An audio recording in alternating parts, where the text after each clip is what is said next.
तर नांदेडमध्ये एक स्कूल बस दुसऱ्या स्कूल बसला ओव्हरटेक करण्याचा प्रयत्न करत असल्याचा व्हिडिओ समोर आलाय।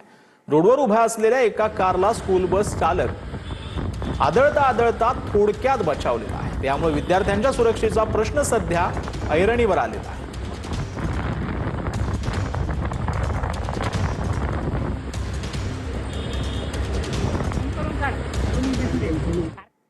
तर करमाळ्यामध्ये प्रशासनाला फसवून शिपाई भरतीसाठी मान्यता दिल्याचा मुख्याध्यापकांचा व्हिडिओ व्हायरल झाला।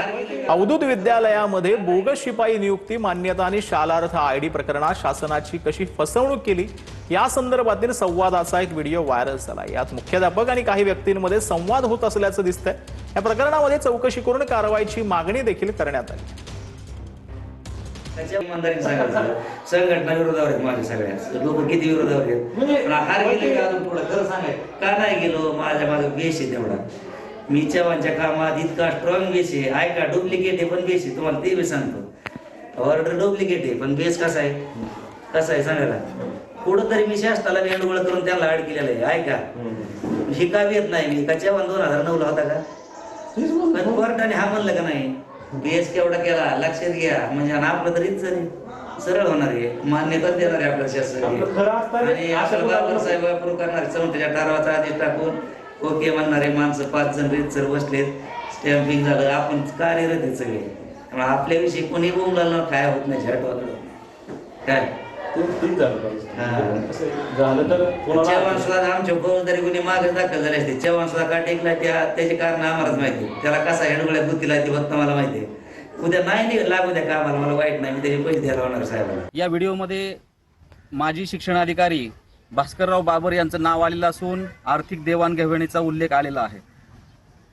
शासनाकडे आणि शिक्षण विभागाकडे शिक्षक सेनेची मागणी आहे की या व्हायरल झालेल्या व्हिडिओच्या आधारे सुमोटो स्वतः दखल घेऊन या मुख्याध्यापकाच्या शाळेतील नियुक्त्या आणि त्याच्या मान्यता याची सखोल चौकशी झाली पाहिजे आणि बोगस मान्यता आणि बोगस शालार्थ असेल तर त्यावर शासन निर्णयाप्रमाणे फौजदारी गुन्हे दाखल झाले पाहिजेत।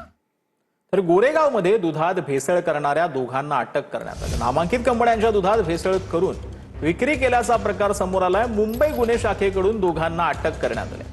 घटनास्थळावरून 498 लिटर भेसळयुक्त दूध जप्त करण्यात आलं। तर गोरेगावमध्ये दुधात भेसळ करणाऱ्या दोघांना अटक करण्यात आलेली आहे। घटनास्थळावरून जवळपास 498 लिटर भेसळयुक्त दूध जप्त करण्यात आलं। तर माजी सहकार मंत्री स्वर्गीय लोकनेते विलास पाटील उंडाळकर यांच्या 88व्या जयंतीनिमित्त त्यांचा पुतळ्यास कृष्णा साखर कारखान्याचे चेअरमन डॉक्टर सुरेश भोसले, उदयसिंह पाटील, आदिराज पाटील उंडाळकर यांनी अभिवादन केलं। जयंतीनिमित्त विविध सामाजिक उपक्रमांचे यावेळेला आयोजन करण्यात आलेलं।